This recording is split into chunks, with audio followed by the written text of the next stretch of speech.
Salut à tous, j'espère que vous allez bien, c'est Romain et on se retrouve pour la vidéo du jour qui va concerner Gianluigi Donnarumma et cette fameuse information qui a pris l'effet d'une bombe hier aux alentours de 22h30 quand Fabrizio Romano a annoncé que le PSG était sur le point de recruter le gardien italien. L'accord est imminent selon le journaliste italien, Mohamed Bouafsi qui a apporté quelques précisions mais surtout une nuance à tout ça puisque selon lui, le gardien veut rejoindre le PSG et Paris mais il n'y a pas encore d'accord financier. Donc ça discute évidemment.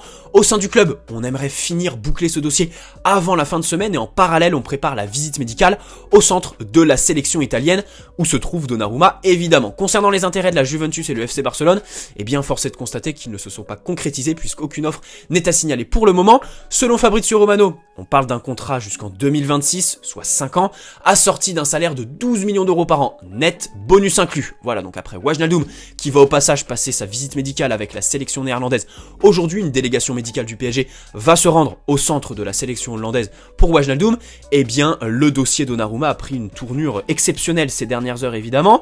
Au niveau des informations inutiles, il devrait porter le numéro 99 au PSG, même si ici il devrait y avoir une petite complication parce que la LFP interdit, selon elle, les numéros fantaisistes. En gros, il faudrait une dérogation pour qu'il puisse avoir son numéro 99 parce que le règlement de la LFP stipule que les numéros de gardien sont le numéro 1, 16 et 30, voire le 40 en dernier recours. Donc là, ça va être compliqué, c'est une information complètement inutile.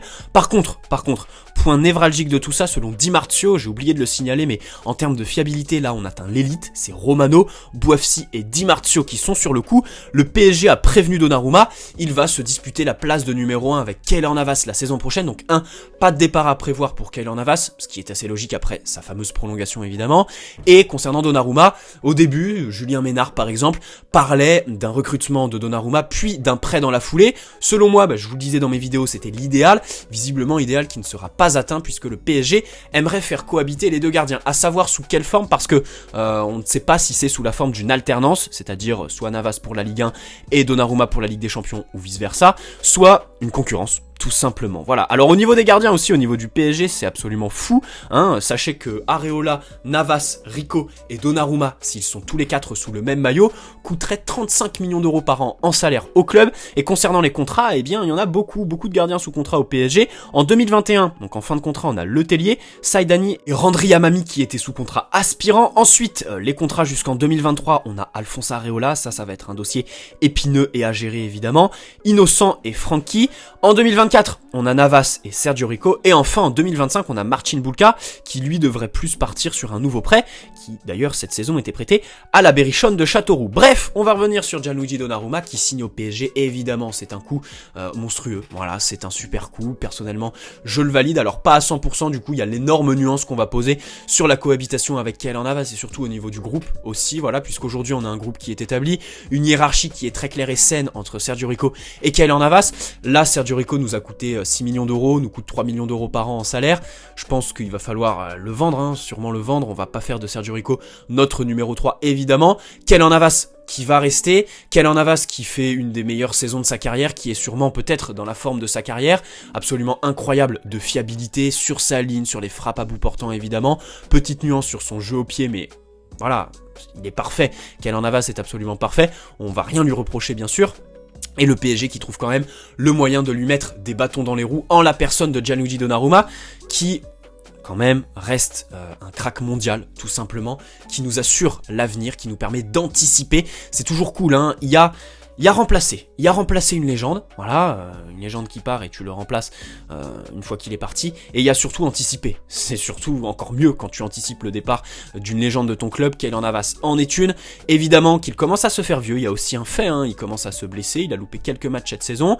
En parallèle, le PSG qui n'a jamais vraiment investi sur ce poste de gardien depuis l'arrivée de QSI, et c'est toujours pas le cas d'ailleurs, puisque pas d'indemnité de transfert concernant Gianluigi Donnarumma et son recrutement, même si évidemment un énorme salaire, des primes à la signature qui doivent être gargantuesques, et les commissions pour son agent Mino Raiola qui doivent être encore plus grandes. Bref, dans tous les cas, on a affaire à un profil très intéressant, Donnarumma, qui est un gardien très grand. Au-delà de sa grandeur, je pense qu'on peut aussi louer son envergure, qui lui permet d'être très fort dans les duels pour les négocier, les 1 contre 1, au niveau du timing, il est très bon dans sa tête et surtout au niveau de l'occupation de l'espace pour boucher ses angles et arriver dans la meilleure des positions possibles face à son attaquant, son vis-à-vis. Il est très bon sur les frappes à bout portant et sur sa ligne. Il est excellent en termes de réflexe, bien évidemment. évidemment, sa main est très très ferme, il y a quelques boulettes à son actif, mais ça fait partie, voilà, de tout joueur qui bat des records de précocité, c'est la nuance que tu poses à tout gardien aussi précoce, tout simplement. À précocité, tu peux ajouter boulettes quasi tout le temps, c'est normal, ça fait partie on peut pas être parfait, surtout au poste de gardien, mais dans tous les cas, tout ça, il va pouvoir progresser là-dessus, bien sûr. Alors, il y a une petite nuance qu'on peut poser aussi sur son jeu au pied, c'est-à-dire que Donnarumma, c'est un gardien qui est jeune, qui va pouvoir progresser, mais qui n'a pas vraiment, je dirais pas les qualités techniques pour relancer et être vraiment la première rampe de lancement de ton équipe. Il y a beaucoup d'équipes qui misent beaucoup sur leurs gardiens au niveau des relances. Alors le PSG, c'est pas vraiment le cas, puisqu'aujourd'hui on a déjà ce problème avec Keylor Navas, on va pas le découvrir, Keylor Navas qui n'est pas vraiment très précis, on va dire. Lui, c'est pas une question de lecture du jeu, mais c'est une question de précision. Pour Donnarumma, je pense que c'est plus une question de lecture du jeu au niveau des relances. Il peine un peu, mais bien sûr tout ça, il va pouvoir le peaufiner, le perfectionner et surtout l'améliorer. Bref, il va y avoir une cohabitation avec Keylor Navas, comme je le disais, c'est vraiment la plus grosse nuance qu'on puisse poser à ce dossier, parce que Keylor Navas est incroyable, parce que Keylor Navas ne mérite tout simplement pas qu'on lui mette des bâtons dans les roues, qu'on lui baisse son temps de jeu aussi, mais il y a un fait, d'abord, il commence à se faire vieux, la fiabilité physique, ce n'est plus trop ça, même si au niveau des performances, c'est fiable à 100% bien évidemment, même à 1000%, et à côté, il y a l'opportunité Donnarumma. Enfin, il faut se rendre compte que là, avec Gianluigi Donnarumma, on fait un des coups de l'été. Oui, Donnarumma libre, sans indemnité de transfert, c'est complètement fou, et surtout à un poste où il faut investir, à un poste où voilà, maintenant on est dans des tranches qui sont de 60, 80 voire 100 millions d'euros d'exigence, surtout un marché qui est assez fermé, assez restreint, c'est difficile de trouver un excellent gardien, et donc Donnarumma qui est l'avenir en plus d'être le présent, puisque c'est vrai que l'année prochaine, une concurrence avec Keylor Navas, ça va être fou, là on a quand même deux gardiens de classe mondiale dans nos rangs, deux profils différents et surtout deux gardiens avec pas du tout le même âge, donc là au niveau du projet, c'est complètement fou.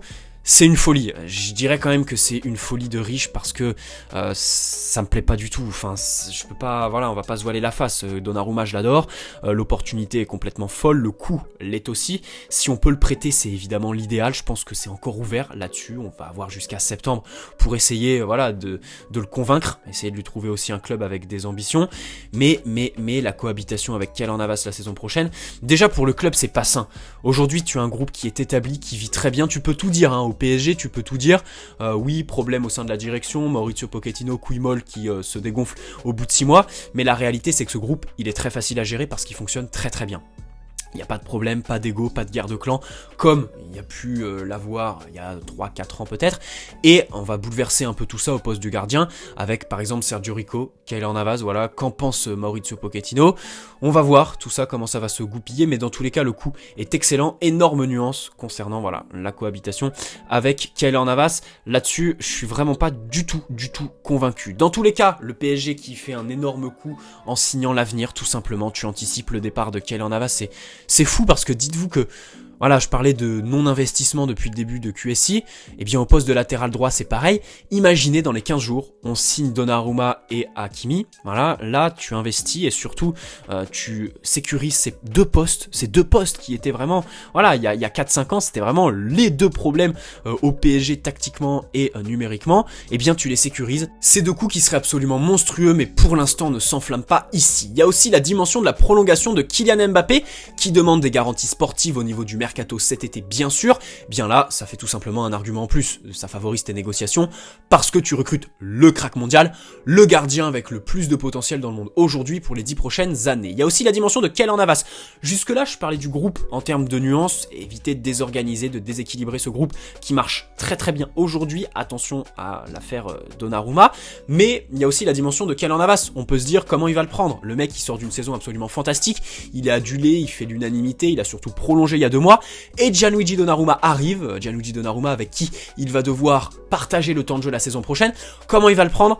Ici, on peut se poser la question, personnellement j'y réponds très vite, je pense que c'est pas vraiment le premier des problèmes. Keylor Navas est un gardien très intelligent, très posé, qui a de l'expérience, je pense qu'il comprendra. On peut aussi poser le dilemme entre la concurrence et l'alternance, qu'est-ce que vous préférez pour le PSG la saison prochaine avec ces deux gardiens? Personnellement, alors déjà pour caricaturer et faire gros, c'est très gros, On choisit entre la peste et le choléra, parce que l'idéal évidemment c'était le prêter, Gianluigi Donnarumma. Là la concurrence, on sait tous qu'on a des expériences un peu mauvaises de notre passé au niveau de ce poste là, mais dans tous les cas perso, entre la concurrence qui maximiserait les performances et permettrait dans le cas de Donnarumma par exemple briser un plafond de verre qui existerait au niveau des performances, ou l'alternance, qui serait évidemment le choix de la clarté pour le club. Le choix il est très vite fait pour moi, c'est l'alternance. Voilà, j'espère que cette petite vidéo vous aura plu.